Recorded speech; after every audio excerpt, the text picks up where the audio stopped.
Olá, turma, sejam todos bem-vindos. Professor Alex, disciplina Química, mais uma aula do nosso projeto Fique em Casa Aprendendo. Espero que vocês estejam gostando. Turma, peguem seu caderno, lápis, caneta, borracha, façam as devidas anotações, certo? Se possível, façam um print da tela do seu notebook, do seu celular, para poder passar para o caderno e assim continuar os seus estudos. Tudo bem? A nossa aula, nós vamos abordar questões sobre equilíbrio químico. Já trabalhamos o equilíbrio e vamos agora resolver, comentar algumas questões sobre esse assunto, equilíbrio químico. Show de bola? Vamos só lembrar que o equilíbrio ele é estabelecido quando as reações direta e inversa se igualam, as velocidades dessas reações se tornam iguais. Lembrando também que o equilíbrio ele acontece em processos reversíveis.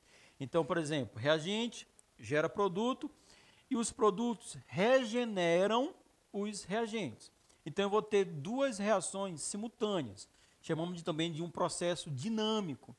Se eu tenho duas reações, então eu vou ter duas velocidades. E quando essas velocidades se tornarem iguais, nós atingimos o equilíbrio químico. Também podemos perceber o estabelecimento do equilíbrio quando as concentrações dos participantes se tornam iguais. Os reagentes e produtos. Quando as quantidades de reagentes e produtos não mudam mais de valor, nós chegamos ao equilíbrio químico. Dito isso, vamos a algumas questões. Bom, para o equilíbrio H2 mais I2, formando 2 mols de HI, ou seja, 1 mol de gás hidrogênio, mais 1 mol do iodo no estado gasoso, produzindo 2 mols do iodeto de hidrogênio, foram obtidos os seguintes resultados: a temperatura e num volume de 1 litro. Detalhe, aqui o volume ele é muito importante, o volume do recipiente. Por quê? Porque nós vamos ter nós vamos precisar dos valores das concentrações molares no equilíbrio. E a concentração molar é a quantidade de mols do soluto sobre o volume da solução. E esse volume tem que estar em litros. Então, se eu tenho 1 litro, eu tenho uma concentração molar. Se eu tenho meio litro, eu tenho uma outra concentração molar. Se eu tenho 2 litros, eu tenho uma terceira concentração molar, diferente das anteriores. Então, o volume, a gente deve prestar atenção. Qual volume nós temos? Bom, dito isso, olha só, determine os valores de x, y e z. Bom, segundo o problema, ele nos informa que nós temos meio mol do gás hidrogênio, do H2, certo? E quando o equilíbrio é estabelecido, nós temos apenas 0,11 mol do gás hidrogênio. Então, o início, nós temos meio mol do gás hidrogênio e ao final, ou seja, quando o equilíbrio é alcançado, 0,11 mol.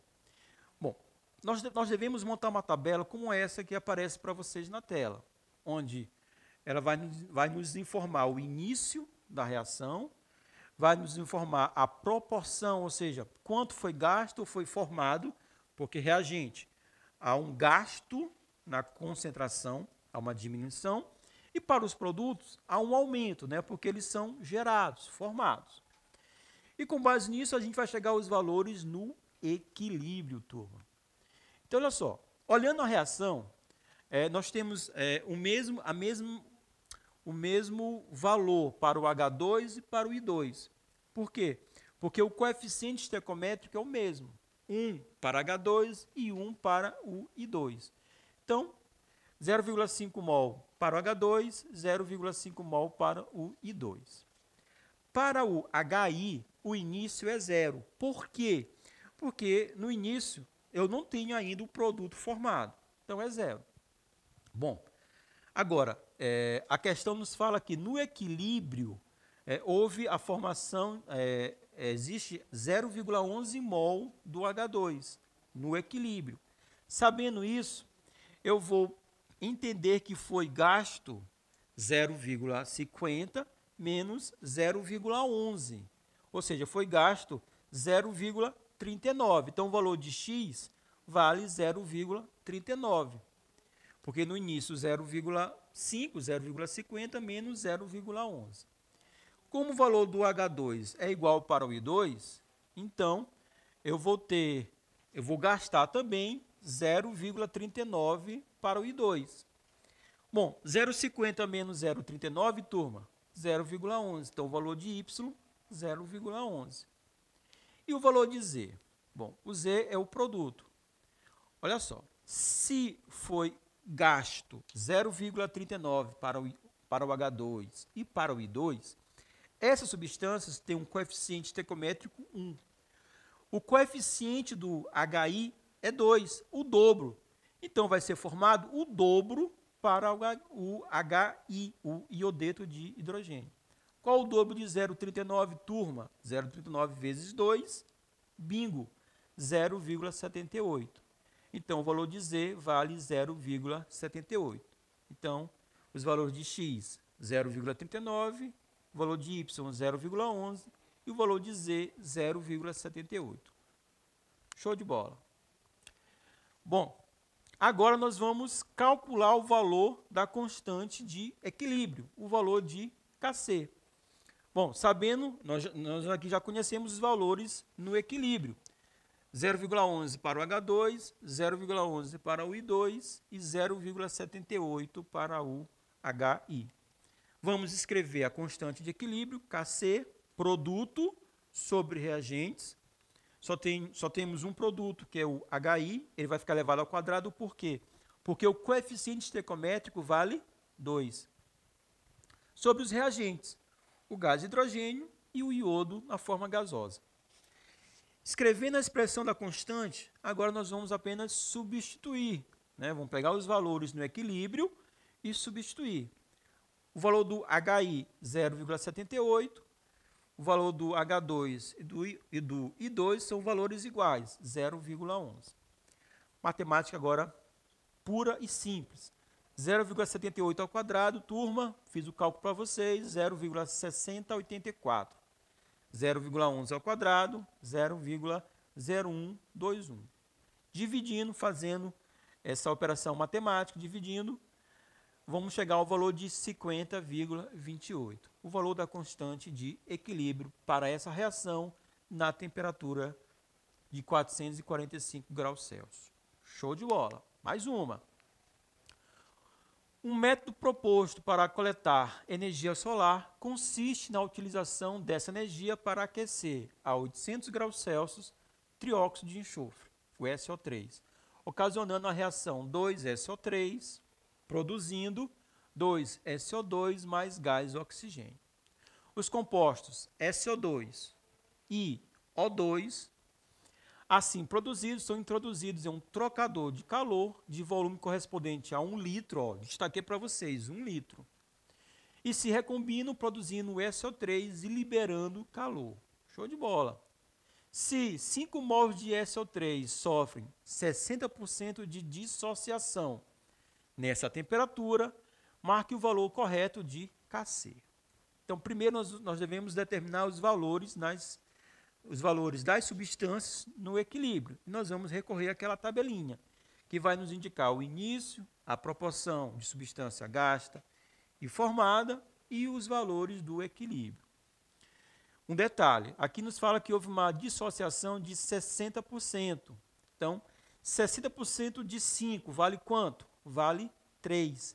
A dissociação quer dizer a separação, tudo bem? A separação das substâncias.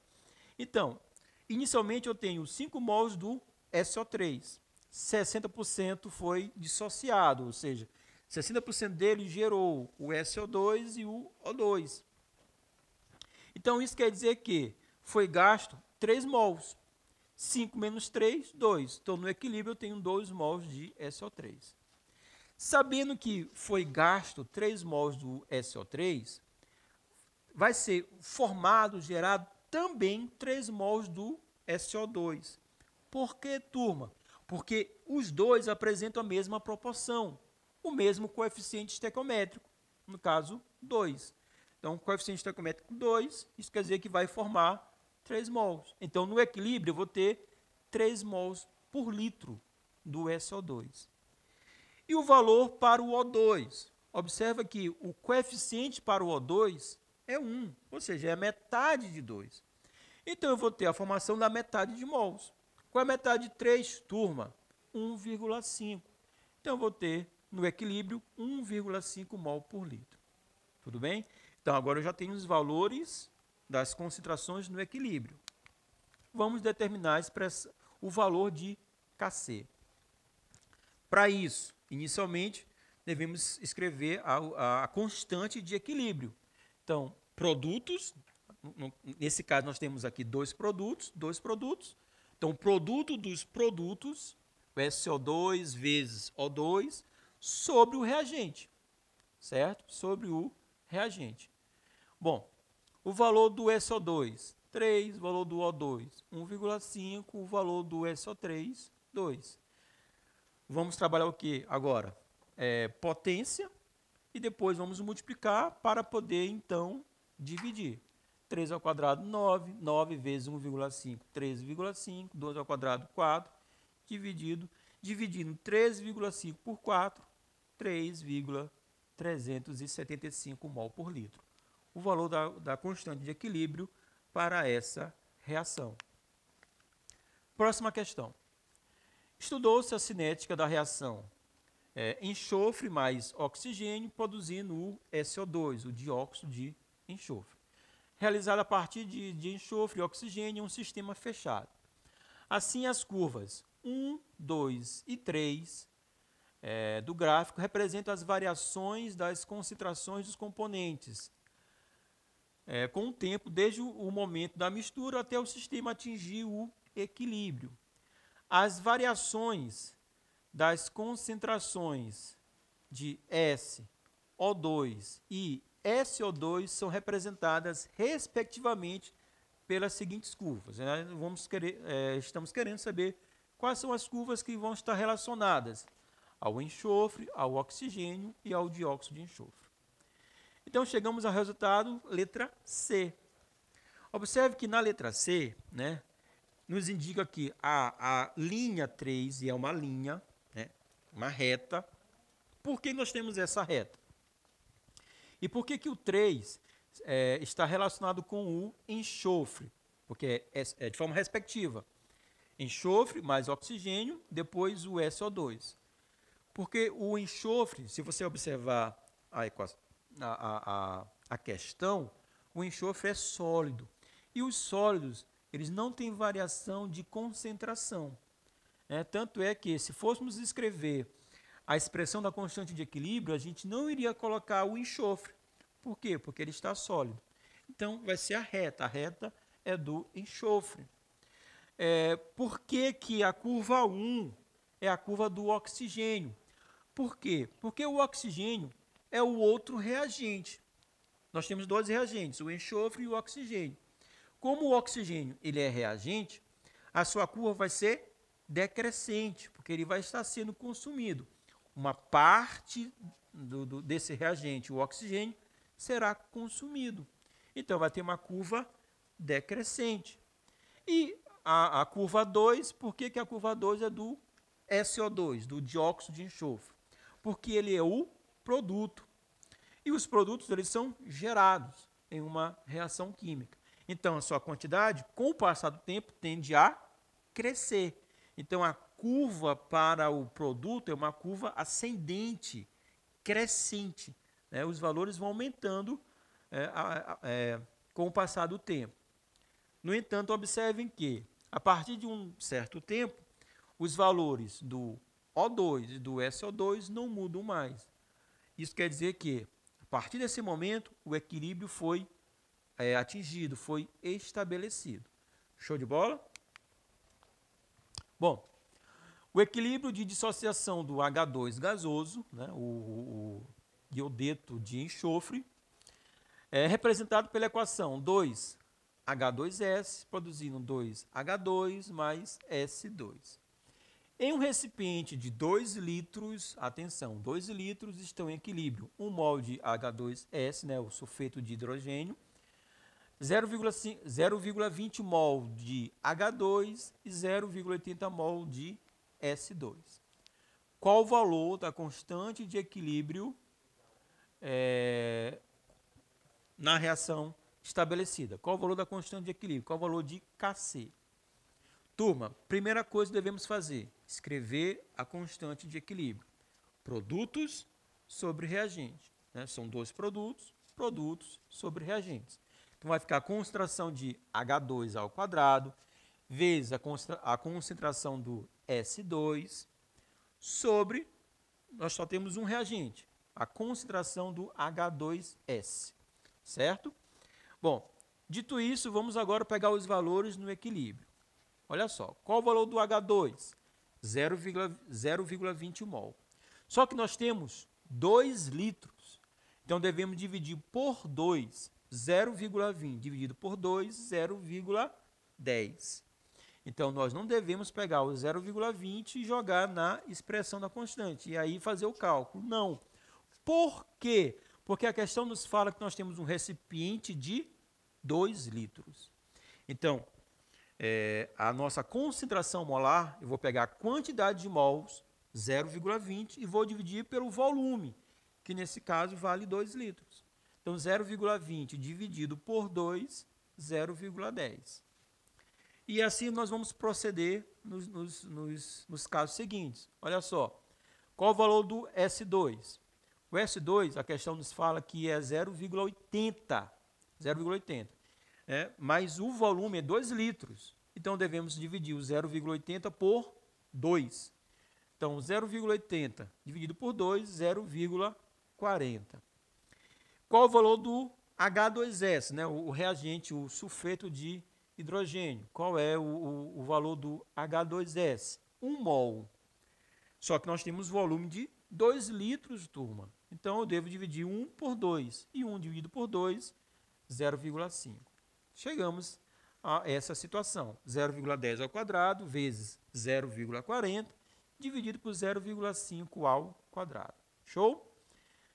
Vamos agora às operações matemáticas. 0,10 ou 0,1 ao quadrado, 0,01 vezes 0,40 sobre 0,5 ao quadrado, 0,25. Eu prefiro, turma, e aí é um caso particular, eu prefiro trabalhar com potência na base 10, porque facilita o cálculo. Professor, eu sei trabalhar com decimal, multiplicação, divisão de valores decimais, tudo bem. Mas eu prefiro trabalhar com potência na base 10. E aí eu transformei, 0,01 vezes 0,40 vai ser 0,004. Em potência na base 10, 4 vezes 10 é menos 3. O 0,25, escrevendo como potência na base 10, 2,5 vezes 10 a menos 1. Tudo bem? E agora, 4 dividido por 2,5, 0,016. 4 dividido por 2,5, 10 a menos 3 dividido por 10 a menos 1, vamos chegar ao valor de 0,016. Esse 0,016 eu posso escrever como potência na base 10. Vai ficar 1,6 vezes 10 a menos 2. Então, sempre que possível, conselho, trabalhe com potência na base 10. Facilita o cálculo, agiliza o cálculo, né? E basta saber as regras de potenciação, divisão de potência de mesma base, multiplicação de potência de mesma base. Se você tiver esquecido essas operações, vai lá, procura na internet, procure o seu professor e peça para ele lhe ajudar, lhe auxiliar. E aí, sempre que possível, trabalhe com potência na base 10. Muitas das respostas das questões vão estar em potência de base 10. Show de bola? Então, equilíbrio químico, quando nós temos a igualdade das velocidades direta e inversa, e devemos escrever a expressão da constante de equilíbrio, pegar os valores e jogar nessa expressão, chegamos ao valor da constante de equilíbrio. Show? Muito obrigado e até a próxima.